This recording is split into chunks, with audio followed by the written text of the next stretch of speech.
આજે અમને ખડી ચોકડી જોવા મળી ગઈ 4 કરોડની મર્સિડીઝ જી વેગન। તો જય માતાજી મિત્રો, આપણે 365 દિવસના ડેલી વ્લોગિંગ જર્નીનો આજે છે બીજો દિવસ અને હવાના વાજી જતા 9 અને હું સાહેલ ને રોહન 3 જણા ઉપડી જઈએ છે ખડી રસ્તા જવા માટે। અને ખડી ચોકડી આવીને પહેલા તો પી લઈએ છીએ શેરડીનો રસ અને શેરડીનો રસ પીને અમે હેડ્યા હતા અને અમને જોવા મળી જાય છે મર્સિડીઝ ની જી વેગન અને આ ગાડી લગભગ 4 થી 5 કરોડની આવે છે અને આપણે તો કદી સપનામાં પણ નતું વિચાર્યું કે આપણને ખડી ચોકડી જોવા મળી જશે આવી ગાડી। અને ત્યાર પછી આ 4 કરોડની ગાડીને જોતા જોતા અમે પહોંચી જઈએ છીએ દિયાન હોન્ડામાં અને આ હોન્ડાના શોરૂમમાં આવવાનું કારણ એક જ હતું કે આપણા ભાઈ સાહેલને લેવાની હતી નવી એક્ટિવા। શોરૂમે આવીને ચા પાણી કરી લઈએ છીએ અને પછી એક્ટિવા જોવાનું ચાલુ કરીએ છીએ અને આ શોરૂમે તો એકથી એક ટોપ મોડલની એક્ટિવાઓ હતી, જેમાંથી આપણા ભાઈ સાહેલને આ બ્લેક કલરની એક્ટિવા પસંદ આવી જાય છે। સાહેલના બ્લેક કલરની એક્ટિવા લઈને પસંદ કરી લઈએ છીએ અને પછી આપી દઈએ છીએ બધા ડોક્યુમેન્ટ। ત્યાર પછી સાહેલના પપ્પા બધા ડોક્યુમેન્ટ આપી દે છે અને ત્યાર પછી એક્ટિવાના ડોક્યુમેન્ટનું કામ ચાલી રહ્યું હતું એટલે આપણે આવી જઈએ છીએ બહાર અને બહાર આવીને બેસી જઈએ છીએ એક્ટિવા ઉપર અને આટલી બધી એક્ટિવાઓ જોઈને તો મને ઈચ્છા થઈ જતી લેવાની, પણ પૈસા ચોથી લાવવા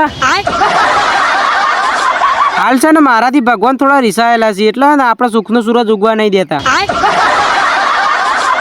અને ત્યાર પછી એટલી જ વારમાં ડોક્યુમેન્ટનું કામ પૂરા થઈ જાય છે અને ડાઉન પેમેન્ટ પણ આપી દઈએ છીએ અને ડાઉન પેમેન્ટ આપી દીધા પછી આપણી એક્ટિવા જતી રહે છે તૈયાર થવા માટે અને ત્યાર પછી એક્ટિવા તૈયાર થઈને આવી જાય છે અને એટલી જ વારમાં વારો આવી જાય છે મોટી બધી ચાવી લઈને ફોટા પડાવવાનો અને એટલી જ વારે એક્ટિવા સાથે સાહેલ અને સાહેલના પપ્પા પડાવી દે છે ફોટા અને મને તો આ સુધી ખબર નહીં પડી કે આવડી મોટી ચાવી લગાવવાની ચોકણ આવે।